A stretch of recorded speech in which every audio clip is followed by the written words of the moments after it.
Welcome to VST news. ఇప్పుడే అందిన ఒక బ్రేకింగ్ న్యూస్ అయితే చూస్తున్నాము. ఇప్పటి వరకు కొరియోగ్రాఫర్ జానీ మాస్టర్ ఎక్కడ అంటూ ఇప్పటి వరకు వార్తలు అయితే మనం చూసాము. ఇప్పుడే అందిన సమాచారం ఏంటంటే ఆయన్ని గోవాలో హైదరాబాద్ రాజేందర్ నగర్ పోలీసులు ఎస్ఓటి పోలీసులు అరెస్ట్ చేశారు. ఈ మేరకు రాజేందర్ నగర్ డీసీపీ చింతమనేని శ్రీనివాసరావు ఈ వివరాలను వెల్లడించారు. రేపు రిమాండ్కి తరలించే అవకాశాలు కూడా ఉన్నాయి.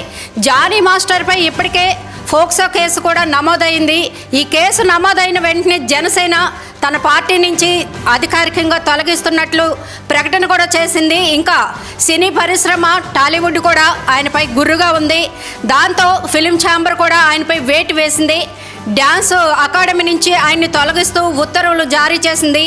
ఆయన బయటికి వచ్చిన తర్వాత ఎటువంటి తప్పు చేయలేదని తెలిసేంతవరకు ఆయనపై ఈ నిషేధం కొనసాగుతూ ఉంటుందని మనకి తెలియజేశారు కూడా. చూడాలి మరి జానీ మాస్టర్ని ఇప్పుడు హైదరాబాద్కి తరలించే అవకాశాలు ఉన్నాయి.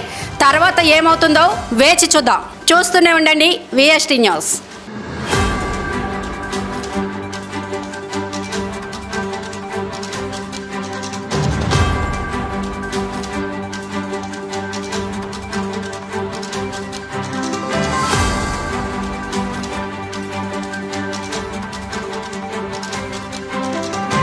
Welcome to VST news. ఇప్పుడే అందిన ఒక బ్రేకింగ్ న్యూస్ అయితే చూస్తున్నాము.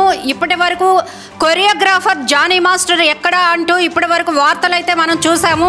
ఇప్పుడే అందిన సమాచారం ఏంటంటే ఆయన్ని గోవాలో హైదరాబాద్ రాజేందర్ నగర్ పోలీసులు ఎస్ఓటి పోలీసులు అరెస్ట్ చేశారు. ఈ మేరకు రాజేందర్ నగర్ డీసీపీ చింతమనేని శ్రీనివాసరావు ఈ వివరాలను వెల్లడించారు. రేపు రిమాండ్కి తరలించే అవకాశాలు కూడా ఉన్నాయి. జానీ మాస్టర్పై ఇప్పటికే ఫోక్సో కేసు కూడా నమోదైంది.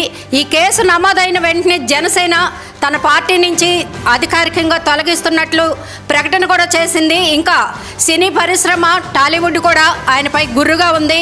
దాంతో ఫిలిం ఛాంబర్ కూడా ఆయనపై వేటు వేసింది.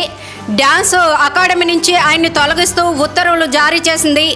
ఆయన బయటికి వచ్చిన తర్వాత ఎటువంటి తప్పు చేయలేదని తెలిసేంతవరకు ఆయనపై ఈ నిషేధం కొనసాగుతూ ఉంటుందని మనకి తెలియజేశారు కూడా. చూడాలి మరి జానీ మాస్టర్ని ఇప్పుడు హైదరాబాద్కి తరలించే అవకాశాలు ఉన్నాయి. తర్వాత ఏమవుతుందో వేచి చూద్దాం. చూస్తూనే ఉండండి విఎస్టీ న్యూస్.